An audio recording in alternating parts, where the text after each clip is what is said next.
જય જવાન જય કિસાન। તો તમાકુની વાત કરીએ તો તમાકુમાં આ પ્રકારનો હુકારો પણ આવ્યો। જો આ પ્રકારનો અમુક ખેડૂત પણ રાહ જોઈને બેસે કે આપણે થોડી લેટ વાઢીએ ને દળ આવશે, પણ દળ નહીં, આપને મોટો ફટકો પડે। કારણ કે આ તમાકુ હુકમાં જતી રહી। જો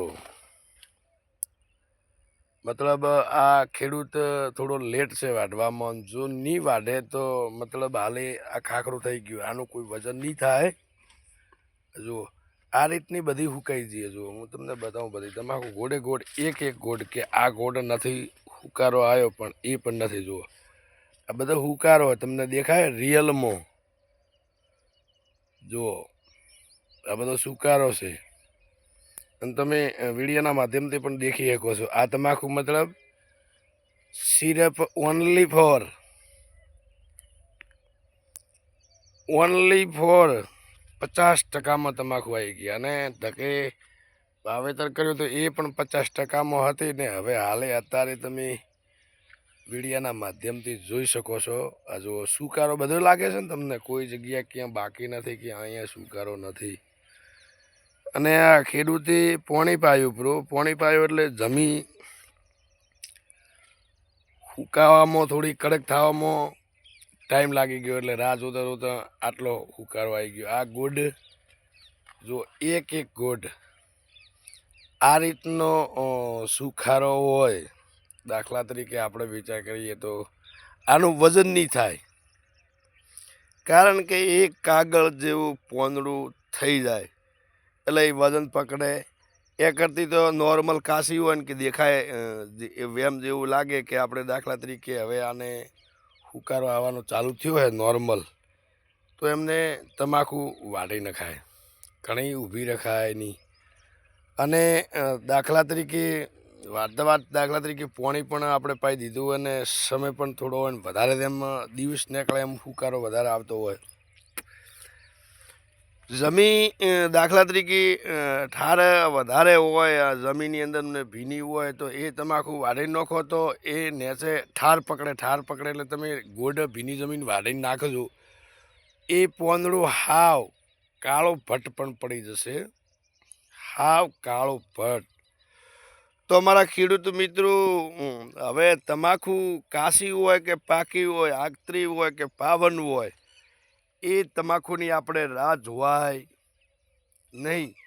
કારણ કે આપણને મોટું નુકસાન પહોંચાડશે। હાલ હવે રાહ જોઈને તમે બેસો કે આ ફલાણું આપણે આટલું કામ કરી અને એને પતાવી નાખીએ, આટલું કામ કરે। જુઓ ગોડે ગોડ ઉકાઈ ગયા કોઈ છે બાકી? આ હવે ખાખરો જ છે હાવ। જુઓ તો મારા ખેડૂત મિત્રો, કોઈ દાડો રાહ નહીં જોવાની, અને કોઈ પોણી પાવતા હોય પણ હવે પોણી ન પવાય, કારણ કે હવા એવી થઈ ગઈ એટલે તમાકુ હવે આ તમે તમારા મનથી વિચાર કરો, હવે આ પોંદડું હાવ કાગળ જેવું થઈ ગયું, કોઈ ગોળ તમને બાકી પણ નહીં હોય। તો મારા ખેડૂત મિત્રો, મારું કહેવું એટલું જ છે કે તમે તમાકુ વાઢવાની વખતે હવે હેલ મત કરો, જેટલું બને એટલી સ્પીડમાં કાઢી જ નાખો એને। કારણ કે તમે એને નહીં વાઢો તમને મોટું નુકસાન પહોંચાડશે। ક્યાંય તમને સારી તમાકુ નથી। જુઓ કારણ કે બગડી ગઈ બધી। જુઓ આ રીતનું બધું થયું। જુઓ દેખાય, આ ખાલી એક અઠવાડિયાની અંદરમાં આ પ્રોબ્લેમ બની ને, એક અઠવાડિયાની અંદરમાં જુઓ, ખાલી એક અઠવાડિયાની અંદરમાં આવું કહી ગયા ભાઈ પોણી પાઈ લાવ્યું। જુઓ પોણી પાયો એટલે અઠવાડિયું નીકળે, 10 દિવસ કાઢવા આપણે, 10 થી 12 દિવસ, ત્યારે એ તળિયાનો ભાગ જમીન હુકાય નહીં, એટલે કાળું પોંદડું પણ પડી જાય છે। તો તમને દેખાય રિયલ, તમે દેખો, અને હું રિયલ વિડીયો પણ તમને બતાવું। જો